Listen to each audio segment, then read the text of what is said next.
Goeiemôre almal, veral vir die wie ek nog nie persoonlik kon môre sien nie. Dis lekker om julle almal te sien. Ek weet nie, dit lyk vir my of ons eerste behoorlike herfsoggend vanoggend het. Ek sien party mense het al klaar begin warmer aantrek. Dit is vir my regtig lekker om julle vanoggend te sien en dit is ook lekker om te weet daar's mense wat online kyk. Ons gaan vanoggend weer oor 'n boot praat.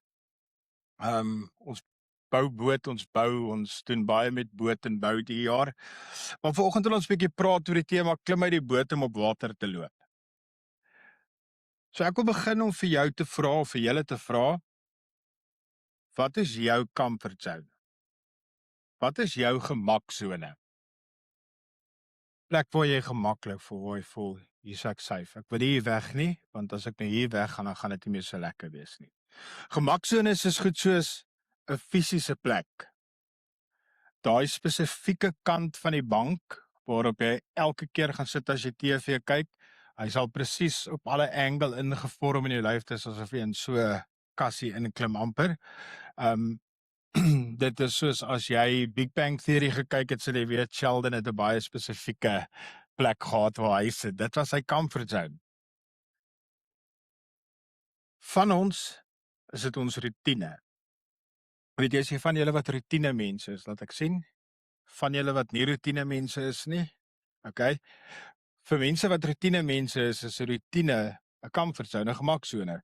Vir ons wat glo dit as jy wil wat nie baie van rotines hou nie, is dit actually ook 'n gemaksone. Vir party van julle, as julle gemaksone dalk 'n werk waarvan jy nie hou nie, maar jy weet hoe om dit te doen. Party mense sien dit as 'n comfort zone. Ek hou nie van my werk nie, maar ten minste weet ek hoe om dit te doen. Moenie vir my vra om iets anders te doen nie. Vir party van ons is dit 'n verhouding. 'n Verhouding wat alright is. So alright, al staan dit stil, maar ek is gemaklik hierin. Hulle sê altyd een van die grootste gevare vir die huwelik is as jy te gemaklik raak in jou huwelik, want dan gebeur daar niks meer nie. Dis net besig om dood te gaan. Maar daar's 'n ding met gemaksones. Wel, 'n gemaksone, die eerste ding is hulle is gemaklik, maar die waarheid rondom 'n gemaksone is gemaksones is gemaklik, maar niks groei ooit daar nie. Jy kan in jou gemaksone wees, maar daar gaan nie noodwendig of daar gaan 10 teen 1 nie groei plaasvind nie. Soos as jy net op daai bank gaan sit, gaan niks verander in jou lewe nie. Jy gaan nie fikser word, ander goed sien, ander goed beleef nie. So gemaksone is gemaklik, maar daar gebeur nooit groei nie. So vandag wil ons 'n redelike stukkie teks lees. Ons sal Matteus 14 lees, vers 22 tot 33. En kom ons lees dit saam. En onmiddellik het Jesus sy disippels verplig om in 'n boot te klim en solank voor hom uit na die oorkant te vaar, terwyl hy die skare wegstuur. Nadat hy die skare weggestuur het, het hy teen die berg opgegaan om in afsondering te bid. Toe dit aand geword het, was hy daar alleen. Die boot was reeds 'n hele aantal stadion weg van die land af en is deur die golwe heen en weer geslinger, want die wind was teen hulle. In die 4de nagwaak het hy na hulle toe aangeloop gekom op die see. Toe die disippels hom op die see sien loop, het hulle vreesbevange geraak en gesê, dit is 'n spook, en van angs begin skree. Ek wil hê jy moet jou vir 'n oombliekie net voorstel, jy's op 'n boot en dit is bietjie onstuimerig. Jy kyk uit, jy soek vir land, maar hier sien jy iemand kom aangeloop oor hierdie golwe en hierdie branders en goed. Dit kan nogal vreesaanjaend wees. Die disippels hom op die see het hulle vreesbevange gesê, dis 'n spook. Maar Jesus het duidelik vir hulle gesê, hou moed, dit is ek. Moenie langer bang wees nie. Petrus het hom geantwoord, Here, as dit U is, beveel my om op die water na U te kom. Hy het gesê, kom. Petrus het van die boot af geklim en op die water geloop en na Jesus begin gaan. Maar toe hy sien hoe sterk die wind was, het hy bang geword. Toe hy begin sink, skree hy, Here, red my. dadelik het Jesus sy hand uitgesteek, hom gegryp en vir hom gesê, klein gelowige, waarom het jy begin twyfel? Toe hulle in die boot klim, het die wind gaan lê. Die in die boot het voor hom neergeval en gesê, waarlik, U is die Seun van God. Ons sien hier in Matteus 14 dat die disippels is in 'n boot. Nou, gewoonlik is 'n boot 'n goeie plek om te wees as jy in die middel van 'n dam of in 'n meer is of selfs in die see is. Maar wat gebeur het, 'n storm het gekom en die storm het hierdie veilige hawe, hierdie gemaklike plek, die boot verander in 'n stuk hout wat rondgegooi word. Nou, ek weet nie van julle nie, maar ek in 'n see en 'n boot wat so maak, is baie lief vir mekaar nie. Nou verbeel jouself, nie eers 'n boot so groot soos die Titanickie, basies 'n houtbootjie wat net sulke groot genoeg was vir die disippels, in hierdie storm op die meer. Hulle is vasgevang. Hulle kan nie sien nie, dis nag, links, regs, donker, bo, onder, donker.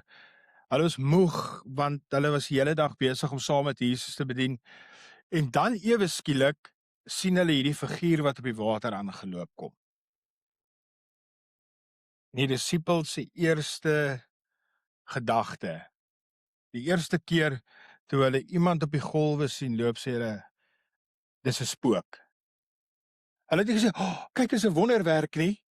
Hulle sê, "Kyk, is 'n spook." Is dit nie maar hoe dit met baie van ons is nie? Ons vra baie keer vir God om te beweeg. Ons wag baie keer vir God om te beweeg. Maar dan beweeg God nie op die manier wat ons verwag hy moet beweeg nie. Miskien is daar 'n baie skielike loopbaanverandering.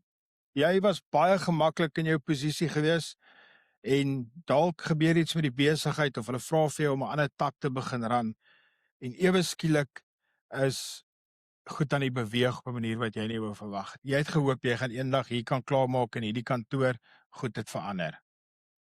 Miskien gebeur daar goed in jou lewe, miskien het dit met van julle gebeur wat jy sê waar jy aangemoedig word ander geleenthede te kry om na 'n ander stad te trek.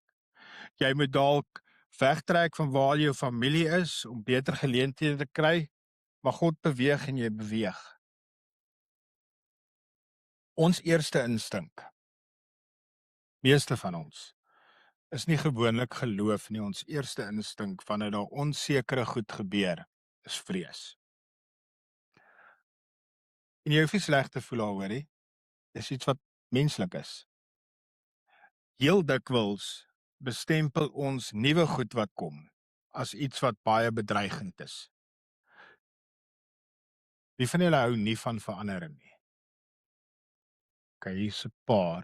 So, dis daarom goed om te sien die meerderheid van julle hou van verandering, want hier by ons verander goed baie.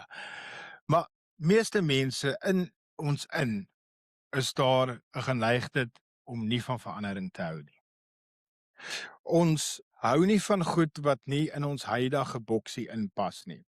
Nou, dit is so eenvoudig soos om terug te gaan na toe ons nog van ons dalk in baie tradisioneler kerkgeboue gesit het. Van julle sal dalk onthou daar was sekere banke in die kerk waarop kussentjies gelê het. Wie van julle onthou dit? Dis al van julle wat dit onthou. Dit lekker gewees vir almal om op te gaan sit nie. Nee, dit was 'n waarskuwing gewees. Dit was daai oomie of daai tannie se sitplek. Ek het gesien hoe mense uit kerke uitloop toe ek 'n kind was, omdat iemand op hulle plek sit. Ek kan nie vandag daar sit nie, so nou gaan ek huis toe. Daar's nog baie ander plekke in die kerk. Maar ons eerste insig is dat dit nie in ons boksie inpas nie of dit nie die plek is waar ons gemaklik is nie. Is baie keer om weg te beweeg, om liewers wat amper sê stom te raak, om lam te raak en te sê, maar ek gaan nou net niks doen nie, gaan nou net hier in hierdie hoekie sit en wag tot alles verby is. En hopelik gaan dit verby en dan kan ek weer op my kussentjie gaan sit. En Jesus se reaksie op die disippels is so gemaklik en tog so kragtig. Hy sê vir hulle, hou moed, dit is ek. Moenie langer bang wees nie. Hy kom nie daar en sê, "Man, wat is fout met julle nie? Julle weet mos dis ek is Jesus, ek kan op water loop, ek het dan nou die dag vir julle water in wyn verander. Hou net op daaraan." Nee, hy sê, "Hou moed. Moenie langer bang wees nie." Dit klink vir my na iemand wat seker is in homself, oor sy identiteit, oor wie hy is en nie nodig het om mense te probeer skud nie. Voordat ek en jy uit hierdie spreekwoordelike boot kan klim, moet ons besef dat die dinge wat jou roep, nie 'n spook is nie. Dis nie iets wat jou wil vernietig nie. As God jou roep om buite jou gemaksone uit te klim, om goed te doen, goed te sê en te beleef wat buite jou gemaksone is nie om jou te vernietig nie. Dit is jou verlosser wat jou wil laat groei. Groei vind plaas buite gemaksones. As ons net kyk na die Ou Testament, ons het so 'n bietjie kontrole om te kyk of julle Bybel oor dit praat vandag op. Jeremia 29 vers 11. Hoor net hierdie woorde. Ja, ek ken die planne wat ek vir julle het, is die uitspraak van die Here. So Jeremia die profeet sê vir die volk, ek, die Here, ken die planne wat ek vir julle het. Dit is planne van voorspoed en nie teenspoed nie, om aan julle 'n toekoms en hoop te gee. Nou, ek kan baie lank oor hierdie teks praat van hoe ons voorspoed verstaan, hoe ons teenspoed verstaan. Maar wat ons hoor hierso en moet hoor, is God se planne vir ons is voorspoed. Is nie teen ons nie.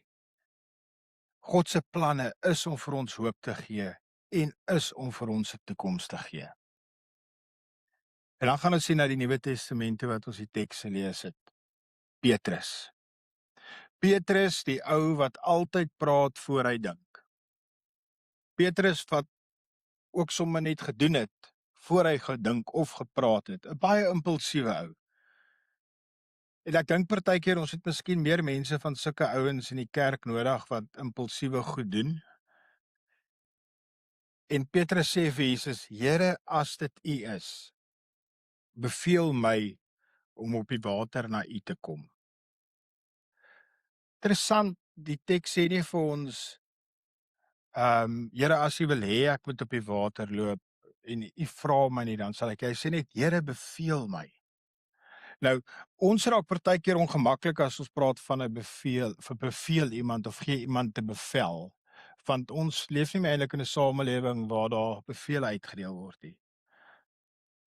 Maar Petrus sê, Here, as U my beveel, sal ek na U toe kom. Nou, let wel, Petrus het nie net toe Jesus gesê net en gehoor het hy sê dis Here, Petrus het nie net uitgespring en probeer nie. Hy het gevra vir 'n woord. Met ander woorde, hy het gevra vir bevestiging. Hy het gevra, Here, as dit U is, beveel my. Nou kom ek dit sê is, partykeer wil ons net uit die boot uit spring omdat ons dink is 'n goeie idee en dis nie altyd 'n goeie idee nie. Want dit wat jy dink daar buite is dalk nie dit wat God wil hê moet doen. So Petrus vra hierso, Here, as dit U is. En hier kom die ding in van die ou dae wat hulle gesê het, moenie God bevraagteken nie, nie vir God eise sê nie. Weet julle, ons as sy kinders het die reg en die geleentheid om te sê, as dit U is, sê vir my. Here, ek is onseker, sê vir my, maar as dit U is, dan sal ek. Wat toe sê Jesus eenvoudig vir Petrus, kom. En wat in daai oomblik gebeur is, die bal word in Petrus se hande gegooi. Hy het gevra, God het geantwoord, bal is teruggegooi en gesê, kom. So nou is die sirkel basies voltooi, al wat moet gebeur, is Petrus uit die boot uitklim. Maar die storm het nog nie stil geword nie. Die storm was nog aan die gang. Geloof is nie net om te glo dat Jesus op water kan loop nie. Geloof is om jou eie bene oor die kant van die boot te swaai en jou gewig op die water te plaas. Ek onthou toe ek 'n kind was, het ons altyd probeer om op die swembad se water te hardloop.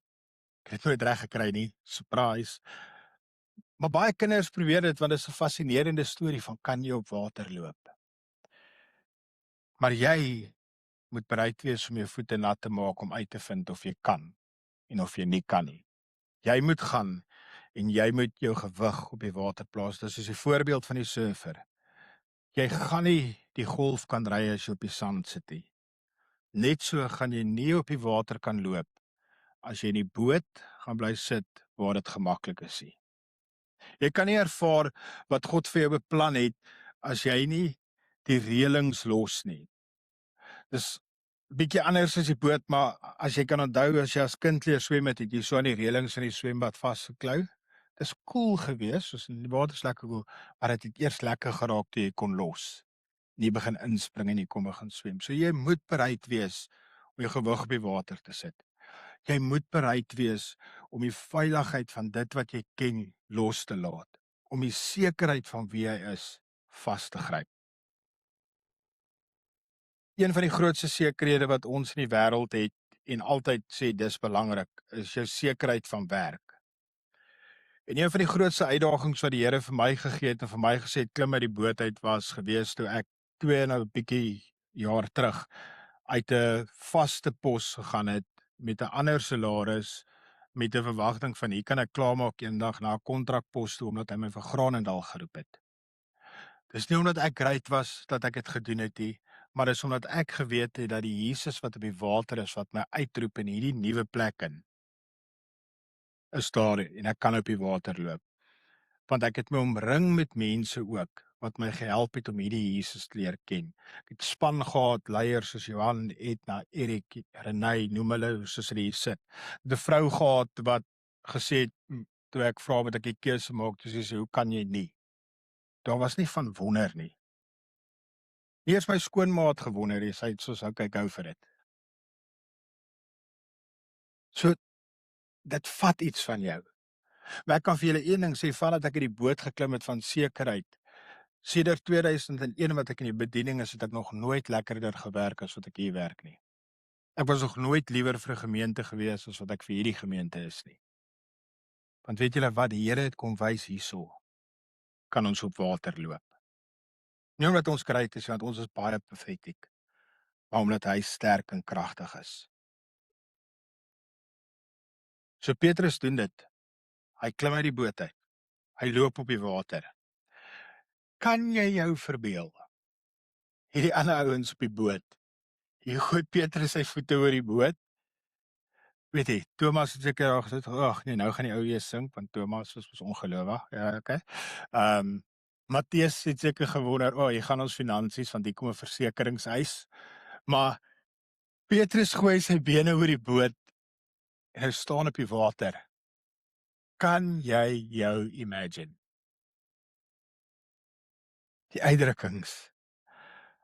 Maar dan sien ons in vers 30. Hier staan Petrus op die water, so hy weet dit werk. En dan lees ons vers 30, maar toe hy sien hoe sterk die wind was, het hy bang geword. En wat gebeur toe? Kloek, kloek, kloek, kloek. Hy begin sink. Hoekom het hy begin sink? Hy het begin sink omdat hy die wonderwerk begin fact-check het. Hy het begin feitelik dink van, okay, hier staan ek nou op die water. Dis weird. Hier's huge brande om my, dis scary. Die wind waai my en ek voel die water teen my spat. Ek is soos boos om te kan staan nie. O, dit kan nie wees nie en toe sink hy. Die feit is, die wind was sterk en water is nie stewig nie. Ons weet dit, tensy jy 'n regtig plat op die water val, dan kan jy voel hoe stewig water kan wees. Maar die feit, die wind was sterk, water is nie stewig nie. Die waarheid is, Jesus het reg daar gestaan. Jesus het voor hom gestaan, saam met hom op die water. Nie in die boot gaan klim en gesê, okay, Petrus staan nou net daar en beleef dit nie. Jesus was saam hom op die water. En in ons lewe is die wind verskillende goed. Dis partykeer 'n bankrekening. Dis dalk 'n mediese verslag wat jy van die dokter kry.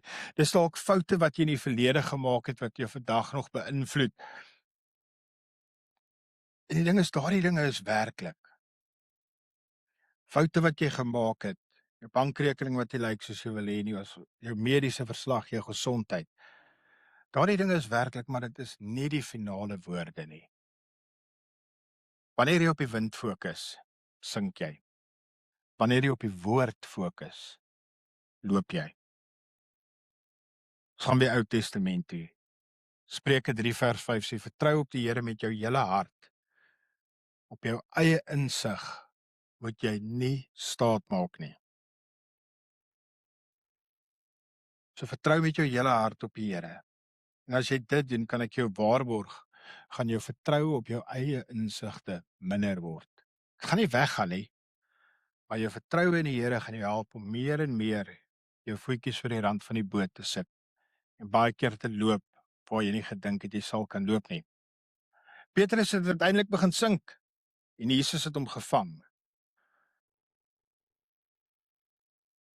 Die Seun van God het hom gevang. Nou, toe hy sink, het hy laer gegaan as Jesus en jy kan sien dat Jesus moes afbuk om Petrus op te help.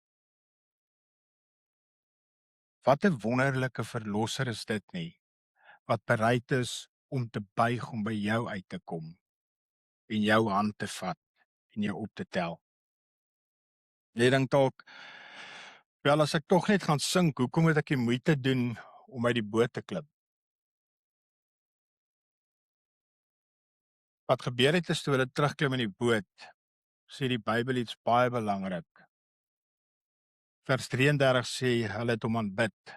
Hulle het gesê, waarlik, U is die Seun van God. Petrus se bereidwilligheid om soos 'n dwaas te lyk en om 'n risiko te neem, het gelei tot 'n oomblik van openbaring vir almal om hom. Sy bereidheid om 'n risiko te neem, sy bereidheid om 'n dwaas, soos 'n dwaas te lyk, sy bereidheid om actually sy lewe op die spel te sit, het gelei tot 'n openbaring waar ander mense kon sien wie Jesus is. Openbaring vir almal op word. Wanneer jy uit jou gemaksone stap, verander jy nie net jou lewe nie, jy verander die wêreld. Jy verander die wêreld en wys vir die wêreld dat God groter is as die storm. Maar jy moet bereid wees om jou voete, jou bene oor die kant van die boot te gooi. So terwyl ons afsluit, wil ek vir jou vra, wat is die boot waarin jy wegkruip? Wat is die boot waarin jy wegkruip as jy dink oor jou eie lewe? Wat verhoed? Dis vir jou so gemaklik, so jy is nie bereid om jou boot te verlaat nie. Wat is dit in jou persoonlike lewe? Wat is dit in jou werkslewe? Wat is ons gemeente se boot? Wat ons as geloofsfamilie partykeer keer om ons voete oor die boot se rand te sit en op water na Jesus toe te loop. En hierdie is nie 'n oefening en 'n vraag wat jy jouself moet vra om skuldig te voel nie. Dis 'n vraag wat jy moet vrymaak en jou help om te beweeg. Want baie keer as ons sulke vrae vir onsself vra, dan voel ons liewer skuldig in plaas van om te reageer deur te doen. So wat is jou boot? Wat is ons boot? Is dit 'n veilige lewe wat 0 geloof vereis? Mense geloof groei wanneer jy geloof nodig het.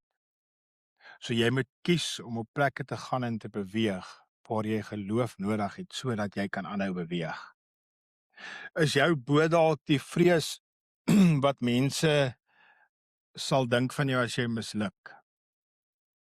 Is jou vrees dalk doeteenvoudig net, wat as ek misluk, hoe gaan ek oor myself voel? As ek nou weer 'n fout maak, kan ek nie aangaan nie. Dalk is dit 'n ander een met 'n weiering is daarvan om iemand te vergewe, want dis veiliger en is gemakliker om die gevoel van wrok te koester as om dit te laat gaan. Baie keer as jy met mense praat wat oor vergifnis moet deel, en die wrok wat hulle het vir hulle so 'n veilige hawe gehad, want dis 'n emosie wat hulle aan kon vashou. En hulle wil dit nie los nie. Daarom raak hulle nie vry nie. Jesus was op die water, in die water, tussen die golwe gewees. Hy was nie in die boot nie. Hy is buite op die golwe en hy roep ons name. Hy roep jou naam. Hy roep die naam van Granendal gemeente. Hy vra glad nie dat ek en jy perfek moet wees nie. Ek het dit al baie hier gesê, maar ek het besluit in my lewe gaan ek nie meer streef dat die Here eendag moet sê goeie en getroue diensknegt, jy het alles reg gedoen nie. Ek gaan streef daarna dat die Here vir my gaan sê ek kan sien jy het probeer. So ek gaan alles doen, alles wat ek kan. En as ek dit dan dalk reg kry en hy sê vir my, "Wel dan jy het dit reg gekry," dan is ek happy. Maar ek gaan ten minste probeer. Jesus vra, God vra, hy nooi jou uit dat jy bereid moet wees om nat te word.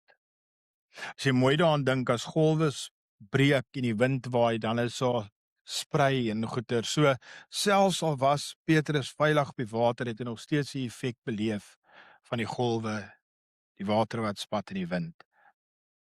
Hy vra dat ons bereid moet wees om nat te word. Hy vra vir my, hy vra vir jou, hy vra vir elkeen van ons as ons geloofsfamilie om uit die boot te klim, om by hom aan te sluit in die onmoontlike. Dit wat ons besig is om te doen, om 'n nuwe geloofsgemeenskap te groei en te ontwikkel, is absoluut onmoontlik. Dis onmoontlik vir ons om te droom van om 'n gebou te gaan bou en ons eie kerk gebou te hê. Daai storm lyk vir ons onmoontlik, maar Jesus staan klaar daar. Is ons bereid om by die boot te klim in ons gewone lewens, in ons werklewens en in ons geloofsfamilie? Die boot is gemaklik, maar die water is waar die lewe begin. Die water is die plek waar jy ontdek waar Jesus is, waar jy wil gebruik.